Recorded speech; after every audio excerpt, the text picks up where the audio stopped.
పట్టణంలోని ప్రభుత్వ ఏరియా ఆసుపత్రిలో ప్రధానమంత్రి నరేంద్ర మోదీ జన్మదినం సందర్భంగా రాష్ట్ర అధికార ప్రతినిధి సంగప్ప ఆధ్వర్యంలో రక్తదాన శిబిరం ఏర్పాటు చేయడం జరిగింది.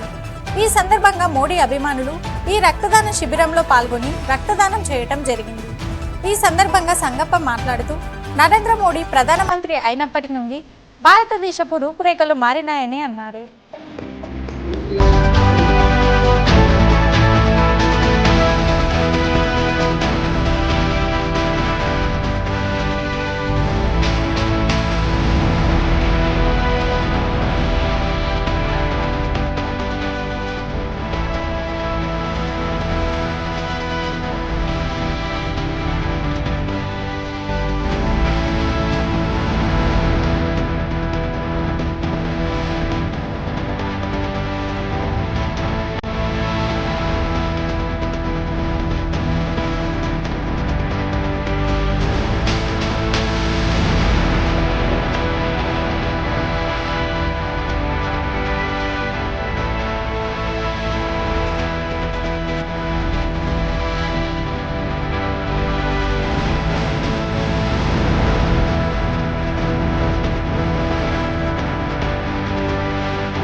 గౌరవ ప్రధానమంత్రి శ్రీ నరేంద్ర మోడీ గారి జన్మదినం సందర్భంగా ఈరోజు నారాయణగిరిలో బీజేపీ కార్యకర్తలు భారీ స్థాయిలో తరలించి రక్తదానం చేయడం జరిగింది.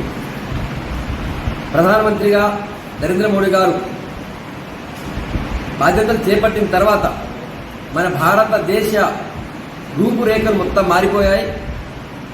ఒకప్పుడు విదేశాల్లో ఎవరో భారతీయుడు కనిపిస్తే చులకనగా చూసే పరిస్థితి, నీచంగా చూసే పరిస్థితి ఉండేది. ఈరోజు 9 ఏళ్ల ప్రధానమంత్రి నరేంద్ర మోడీ గారి పాలన తర్వాత భారతీయుడు ఎక్కడైనా విదేశాల్లో కనిపిస్తే చాలా గౌరవంగా చూడడమే కాకుండా ఈయన ఇండియన్, ఈయన భారతీయుడు అని చెప్పి విదేశీయులు సెల్ఫీ దిగే గౌరవప్రదమైన స్థానాన్ని మోడీ గారు తీసుకొచ్చారు.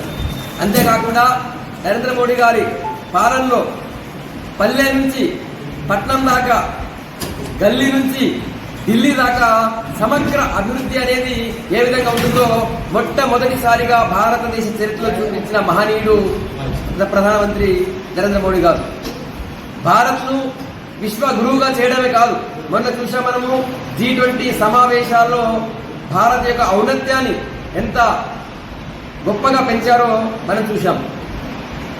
భారతదేశానికి నరేంద్ర మోడీ గారు ప్రధానమంత్రి కాకపోయి ఉంటే ఈరోజు భారతదేశానికి తలకాయగా ఉన్నటువంటి కాశ్మీర్ మన నుంచి విడిపోయి ఉండేది.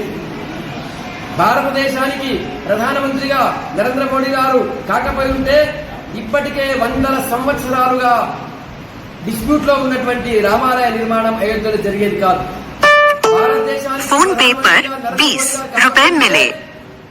ఈ రోజు పల్లెల్లో కూడా ఒక్క పైసా అవినీతి లేకుండా కేంద్రం నుంచి కానీ రాష్ట్రం నుంచి కానీ వచ్చే పైసలు డైరెక్ట్ గా అకౌంట్ లో వస్తున్నాయి. జన్ ధన్ అకౌంట్ తెరిపించినటువంటి ఘనత మోడీ గారికి. ఈరోజు పల్లెల్లో కరోనా వచ్చిన టైంలో ఉపవాసంతో అన్నం దొరక్క అలమటించే పరిస్థితి నుంచి ఉచితంగా గరీబ్ కళ్యాణ్ అన్న యోజన నుంచి అందరికీ ఉచిత ఆహారాన్ని అందించిన మహానుభావుడు నరేంద్ర మోడీ గారు. నరేంద్ర మోడీ గారు రైతులకు, మహిళలకు, విద్యావంతులకు, ఔత్సాహిక పారిశ్రామికవేత్తలకు, అన్ని వర్గాల ప్రజలకి ఒక అండగా ఉన్నటువంటి మహనీయుడు మోడీ గారు. సామాజిక న్యాయం అంటే ఏదో మొదటిసారిగా భారతదేశంలో చూపించినటువంటి మహా వ్యక్తి నరేంద్ర మోడీ గారు. మోడీ గారు ప్రధానమంత్రి కాకముందు ఎన్నిసార్లు కాంగ్రెస్ కానీ వేరే పార్టీ అధికారంలోకి వచ్చినా బీసీలకు ఈ స్థాయిలో మంత్రి పదవి రాలే, ఎస్సీలకు ఈ స్థాయిలో మంత్రి పదవి రాలే, ఎస్టీలకు క్యాబినెట్ లో ఈ స్థాయిలో అవకాశం ఎప్పుడు రాలే. సామాజిక న్యాయం చేస్తూ భారతదేశాన్ని ప్రపంచంలో తలెత్తుకునేలా చేస్తూ విశ్వ గురువుగా నిలిపినటువంటి మహానుభావుడు నరేంద్ర మోడీ గారు. అందుకే ఈరోజు మేమందరం కూడా ఈరోజు రక్తదాన శిబిరంలో పాల్గొని రక్తదానం చేయడం జరిగింది. అంతేకాకుండా ఈరోజు ప్రధానమంత్రి నరేంద్ర మోడీ గారి జన్మదినం సందర్భంగా విశ్వకర్మల కోసం PM విశ్వకర్మ యోజన ఈరోజు ప్రారంభించారు. చేతి వృత్తుల వారందరికీ కూడా 1,00,000, 2 లక్షల రూపాయల ఆర్థిక సహాయాన్ని కూడా అందిస్తున్నారు.